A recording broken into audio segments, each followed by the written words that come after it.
This is the Liaison podcast with Izzy Park, and today's travel show is about where ancient towering limestone cliffs plunge into glowing electric blue waters. Koh Phi Phi, paradise with a hangover. Picture this. You're standing on a narrow strip of sand barely 800 metres wide, turquoise water lapping at your feet on both sides. Behind you, limestone cliffs shoot straight up from the sea, like something out of a fever dream, all grey-brown rock draped in jungle green. In front of you, long-tail boats with their rainbow ribbons bob in water so clear you can see coral 20 metres down. And here's the bonkers part. There's not a single car in sight.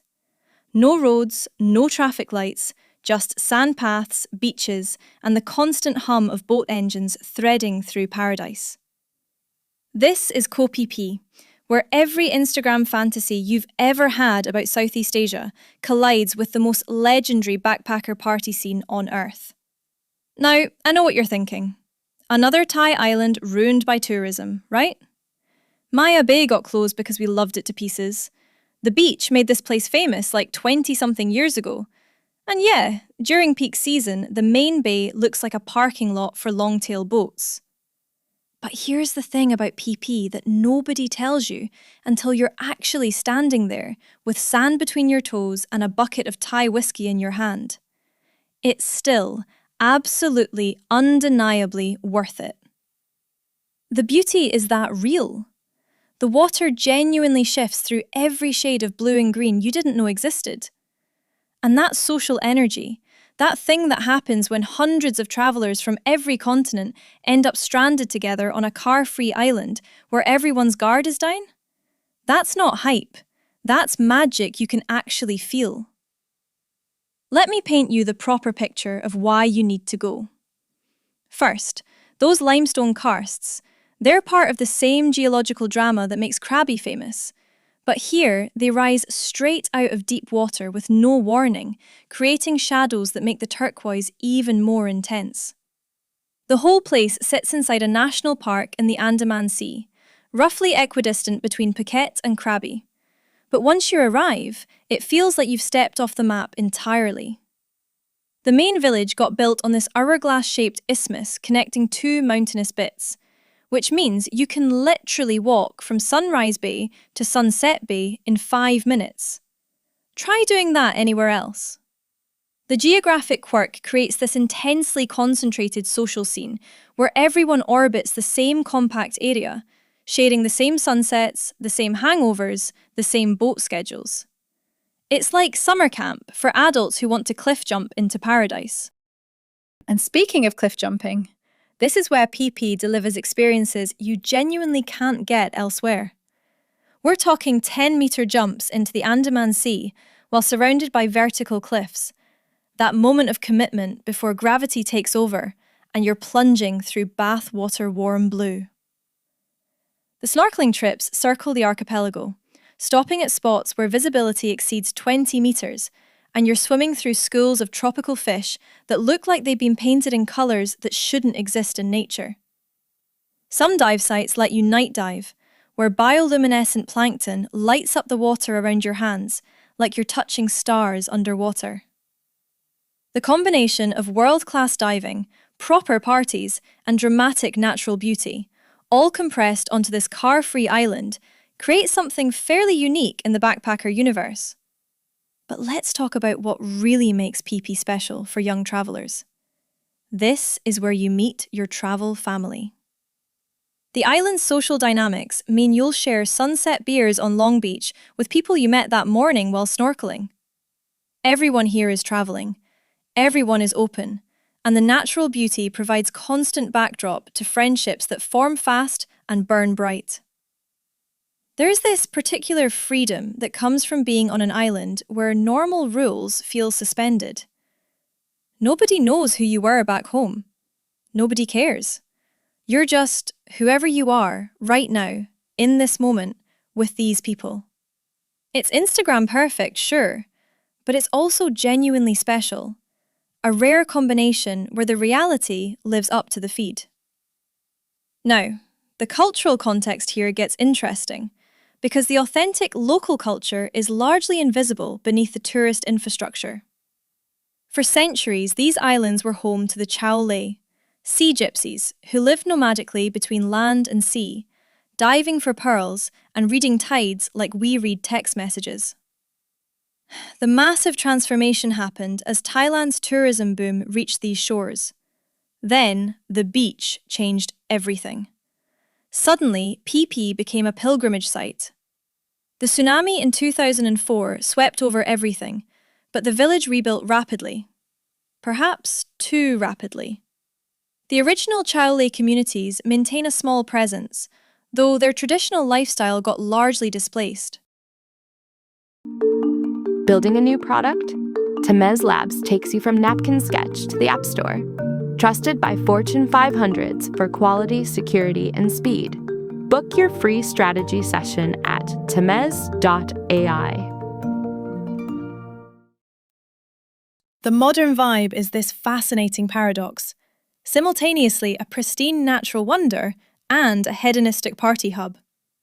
During the day, the energy is raw, sweaty, beautiful. By afternoon, the island pulses with arrivals and departures, snorkeling trips returning, people staking claims on beach spots. Then, sunset hits and everything transforms. Fire shows start up on the beach. Proper performers juggling flaming ropes, doing limbo under bars of fire while boats bob in the background. The music volume increases. Buckets appear. Those are literally small buckets filled with Thai whiskey, Red Bull and Coke with straws sticking out. Dirt cheap, dangerously effective, and somehow tasting better when consumed on sand. The sensory experience of Phi Phi hits differently than anywhere else. There's the constant smell of sunscreen mixed with salt air and gasoline from longtail boats. Grilled seafood smoke drifting from night market stalls. The texture of sand perpetually between your toes because, again, no roads means you're basically barefoot most places. The shock of diving into cool water when you're overheated from humidity. And, oh, the humidity. It's that full, tropical weight that makes you understand why everyone moves slowly. But if you escape to Long Beach or catch early morning, you get actual silence, broken only by bird calls, which feels like finding treasure. The nightlife deserves its legendary status. Beach bars draw crowds during sunset, then the party migrates to clubs in the village. Places with names like Slinky and Ibiza Pool Party that pack tight with bodies from every nation. The music mixes EDM, hip-hop and Thai pop into sweaty chaos, with minimal dress codes and maximum energy. Clubs officially close around 2 in the morning, but parties continue at hostels and on beaches, sometimes greeting sunrise with people still dancing.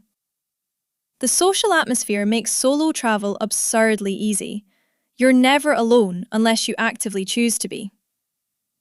Hostel common areas, boat trips and beach bars function as constant mixing opportunities. Your nationality matters way less than your openness to the chaos.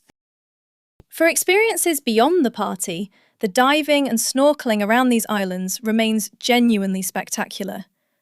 Multi-day dive courses are popular and affordable, taking you from shallow coral gardens perfect for beginners to advanced sites with potential shark encounters.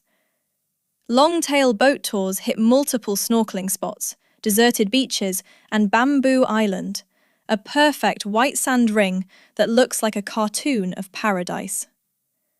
Rock climbing the limestone cliffs is possible, though less developed than nearby Railay. Island hopping takes you to Viking Cave, where swiftlet birds build nests that get harvested for Chinese soup, and to Monkey Beach, where long-tailed macaques have become entirely too comfortable with humans. Honestly, that one's skippable, unless you particularly love aggressive monkeys. The Viewpoint hike is absolutely non-negotiable. It's a steep, sweaty 20 to 30-minute climb up steps that make your legs burn. But the payoff delivers the shot. That double bay with the narrow isthmus, best at sunset when long-tailed boats dot the water and light goes golden. There's a secondary viewpoint beyond the main tourist spot, with fewer people and equally stunning views, if you're willing to keep climbing. Long Beach offers escape from village chaos, quieter, more spacious, with mellow beach bars where you can actually hear conversations. Oh, hey, friend. Do you like what you're hearing? Now you can have a ridiculously amazing podcast, too. Check out holler.studio to get yourself one today. Early mornings transform everything. Before the boats arrive from Phuket and Krabi, the village experiences brief peace. You'll see Thai workers gathering at specific restaurants off the main drag, where food is cheaper and more authentic. Pad krapao actually spicy. Som tam made proper, none of that toned-down tourist version. If you can drag yourself out of bed despite the previous night's buckets, you get to see the island breathe before putting on its party face.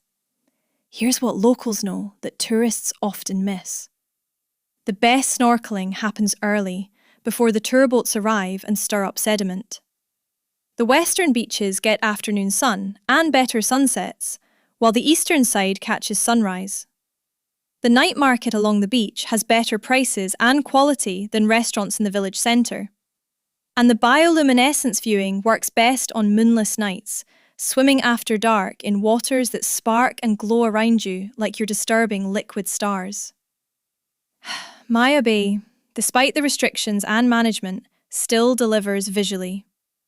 The enclosed lagoon, ringed by 100-metre cliffs, represents both natural wonder and cautionary tale about loving places to pieces. But it's undeniably beautiful. The bay visits now have strict time limits and no swimming allowed, which actually lets the ecosystem. We hope you enjoyed the trip. You can support the Liaison podcast by rating it 5 stars and pressing the follow button. And remember, one's destination is never a place, but rather a new way of looking at things.